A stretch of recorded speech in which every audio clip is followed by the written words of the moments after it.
Kabiler izledin, çaknigan izzet nuri, ütkeni sıkın idin, hak İslam'ın tübuli.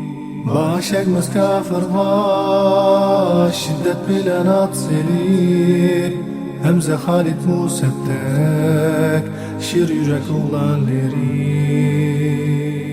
Peygamberlikning 7-ci yili Peygamber aleyhisselam ve onun ailesi uydan chiqib ketishga majbur qilindi ve Mekke'ge faqat bir chig'ir yo'l bilan borg'ili bo'ladigan, hamma tarafi tog'lar bilan o'ralgan bir tor jilg'ida panohlanib turishdi.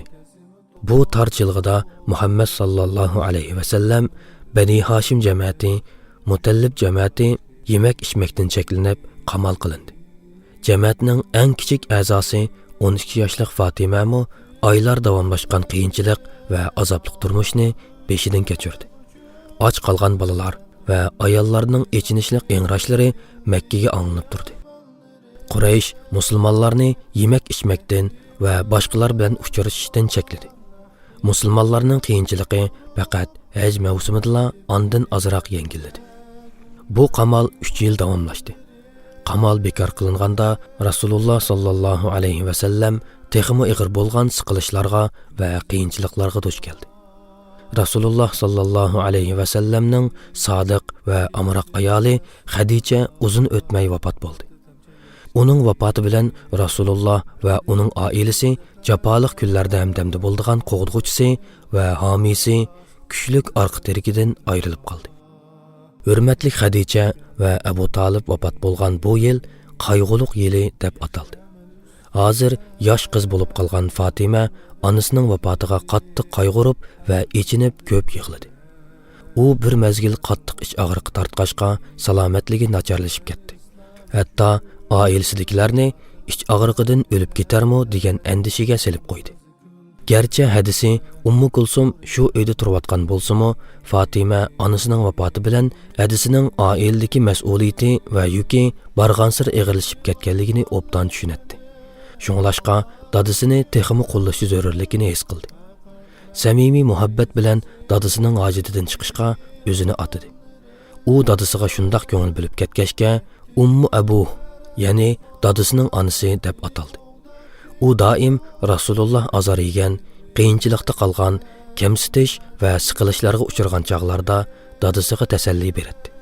Payg'ambar sallallohu alayhi va sallam uchragan bu kamsitish va siqilishlar Fatimaga to'limi ig'ir keldi. Bir qatim bir mushrik Rasululloh sallallohu alayhi va sallamning muborak beshiga to'pa va axlat chashdi. Uyga kirgan chog'da Fatima dadasining turqini ko'rib, o'zini tuta olmay yig'lab ketdi.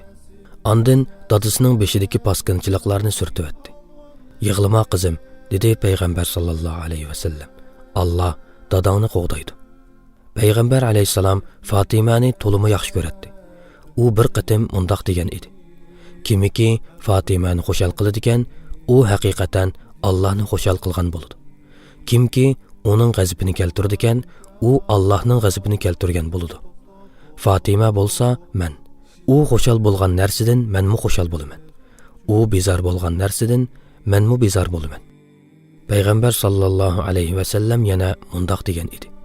Dunyo ayollarining eng yaxshisi 4 ayol.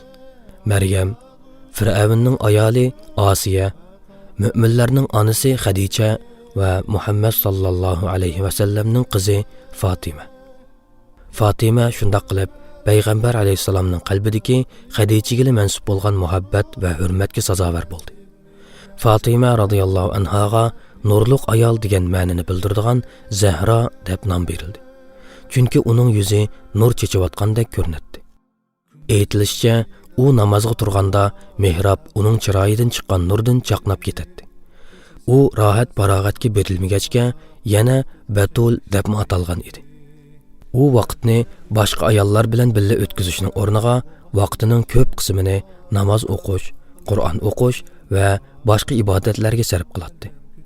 Fatima har jihatdan dadasi Payg'ambar sallallohu alayhi va sallamni tortgan bo'lib, Rasulullohning ayoli Aisha u to'g'riliq mundaq deydi. Men Allohning bandalari ichida nutuq suhbat va harakatlarda Rasulullohga o'xshaydigan Fatimadan boshqa hech kimni ko'rmadim. Allah onundan razı bolsun. Rasulullah onun kelyapatqanını görsə, o'rnidan turib onu qarşı alatdı və söyüb qoyatdı. Andın qo'lidan tutub, o'zi o'ltirgan o'rindiqqa o'ltirg'izib qo'yatdi. Fatimamo Rasulullohning kelyapatganligini ko'rsa, o'rnidan turib, uni xo'shallik bilan qarshi alatdi va söyüb qo'yatdi.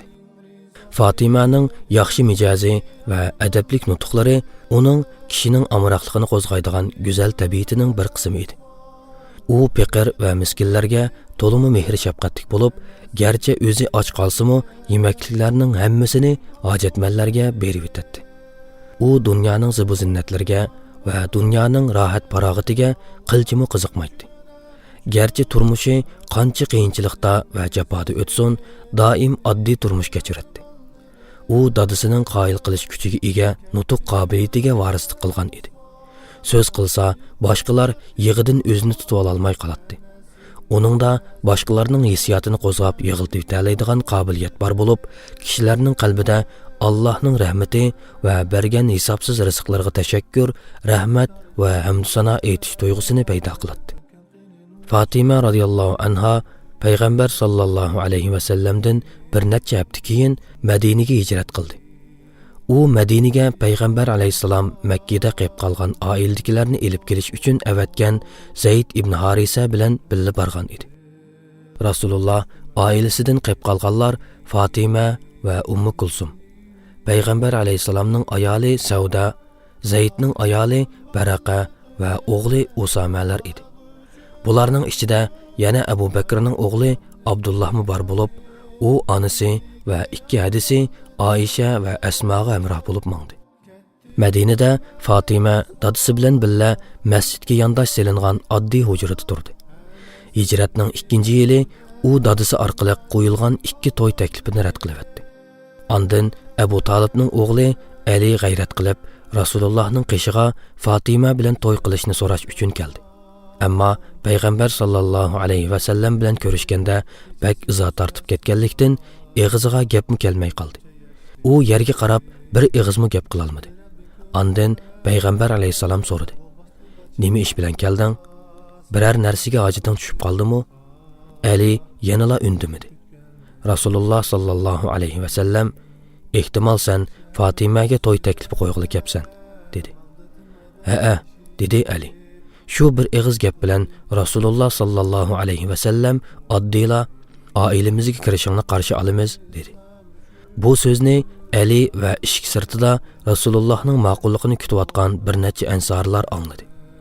Orqadan Rasululloh sallallohu alayhi va sallam Alidan mahri uchun bergidak biror narsaning bor yo'qligini so'radi. Ali yo'q deb javob berdi. Rasululloh sallallohu alayhi va sallam Aliga pulga yaraydigan bir qalqini borligini eslatib o'tdi. Ali qalqanni Osmonga 400 dirhamga sotdi. Pulni Fatimaning mahri uchun Payg'ambar alayhisalomga berishga aldirab qaytmoqchi bo'lib edi. Osmon uni to'xtatib, Fatima bilan to'y qiladigan to'yingning so'g'is sifatida bu qalqanni sana qaytarib beray, dedi. Shunda qilib, hijratning 2-yilining boshlarida Fatima bilan Alining to'yi bo'ldi. Bu chaqda Fatima 19 yoshlarda bo'lib, Ali 21 yoshda edi. Rasululloh sallallohu alayhi va sallam o'zi nikoh xutbasini o'qidi. To'yda mehmonlarga xurmo, anjur va talqonlar bilan dasturxon tortildi. Ansorlarning boshliqlaridan biri bir qo'chqor sovg'a qildi. Boshqalar bug'doy berishdi. Butun Madina shodlikqa cho'mdi.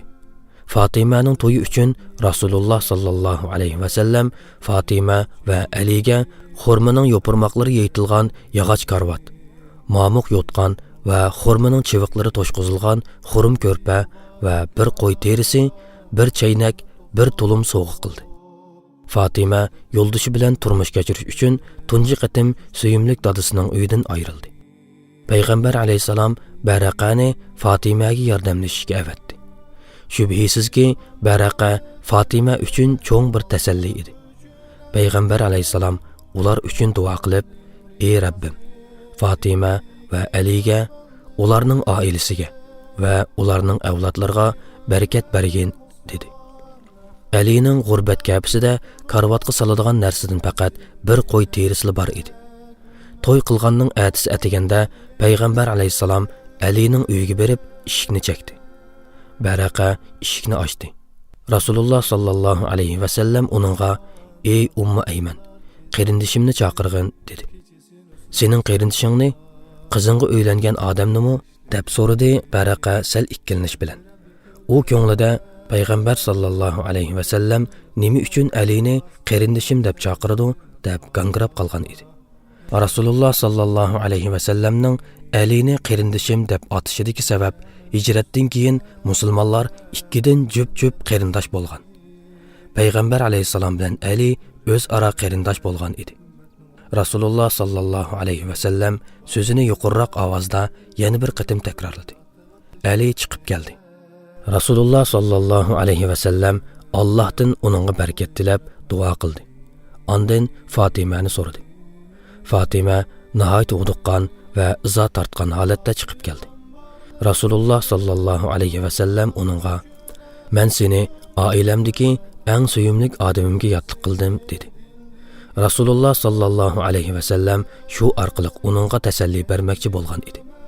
Fatima amaliyotdami butunlay notunish odam bilan emas, balki bir oilada tang o'sgan, bola vaqtida musulmon bo'lgan, o'zining botur, qo'rqmasligi va go'zal axloqi bilan tonilgan payg'ambar sallallohu alayhi va sallam uni ikki dunyolik qarindishim deb atagan bir kishi bilan turmush qurgan edi. Ularning turmushi xuddi dadasining uyidagidekla oddiy va g'o'rgul edi.